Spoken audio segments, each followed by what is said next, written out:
एक बार की बात है। एक छोटे से गांव में एक मजदूर रहता था।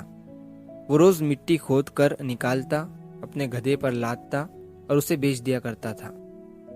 तो एक बार जब वो मजदूर मिट्टी खोद रहा था, तो मिट्टी खोदते खोदते उसे उस मिट्टी में से एक कीमती हीरा मिलता है। लेकिन उस मजदूर को नहीं पता था कि वो बहुत ही कीमती हीरा है। तो उसने उस हीरे को अपने गधे के गले में बांध दिया।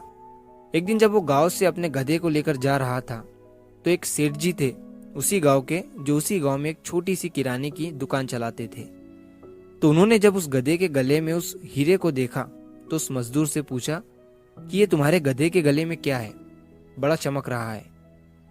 मजदूर ने कहा कि ये चमकीला पत्थर है, मुझे मिट्टी खोदते समय मिला था।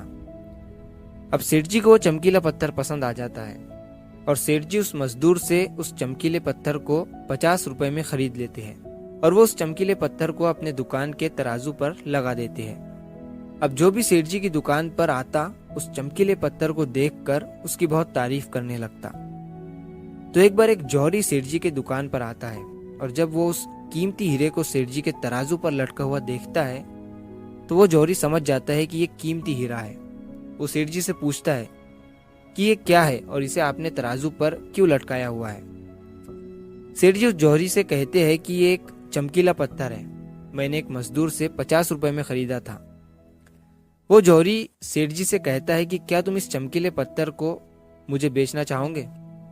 सेठ जी उस जौहरी से कहते हैं कि अगर तुम इसे खरीदना चाहते हो तो मुझे 100 रुपए दे दो और इसे ले जाओ।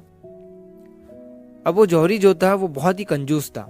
उसने सेठ जी से कहा कि मैं इस चमकीले पत्थर के तुम्हें 80 रुपए दे सकता हूँ, चाहिए तो बोलो, नहीं तो मैं जा रहा हूँ। सेठ जी अपने 100 रुपए पर ही अड़े रहे और वो जौहरी ये सोचकर वहां से चला गया कि आज सेठ जी नहीं मान रहे हैं, कल आऊंगा और सेठ जी को 90 रुपए देकर वो हीरा लेकर चला जाऊंगा। लेकिन हुआ कुछ ऐसा कि उसी दिन शाम के वक्त एक दूसरा जौहरी उसी गांव के रास्ते से जा रहा था और अचानक उसी गांव में उसकी गाड़ी बंद हो जाती है।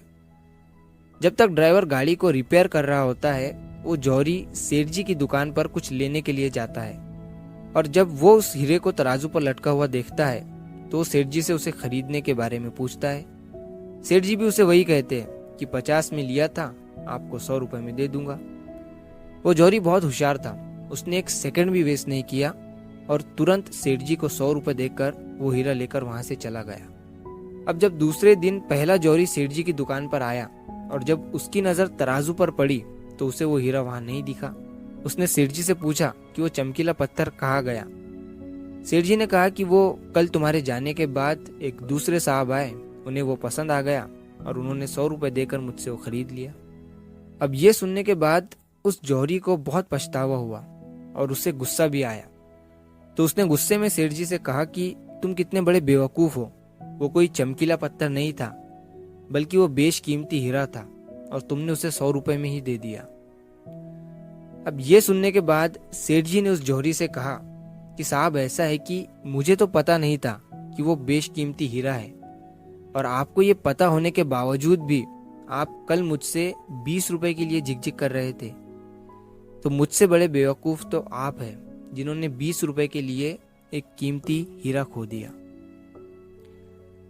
दोस्तों, इस कहानी से हमें 3 बहुत बड़ी सीखें मिलती है। पहली ये कि कंजूसी भी वहीं करो जहां पर उसकी जरूरत है। अगर हर जगह कंजूसी करोगे तो अच्छी चीजें भी अपने हाथों से गंवा दोगे। और दूसरी सीख इस कहानी से हमें ये मिलती है कि हाथ में आया हुआ मौका, अपॉर्चुनिटी हमें कभी भी गंवानी नहीं चाहिए। अक्सर करके हम अपने आप को ब्रिलियंट समझकर कई सारे मौके हाथ से गंवा देते हैं। और तीसरी सीख हमें इस कहानी से ये मिलती है कि कभी भी काम को कल पर मत टालो। एक बहुत पुरानी कहावत है कि कल करे सो आज कर और आज करे सो अब। दोस्तों, सही समय कभी नहीं आता है, अभी जो है वही सही समय है। तो अगर आप इस कहानी को और भी लोगों तक पहुंचाना चाहते हो तो इस वीडियो को लाइक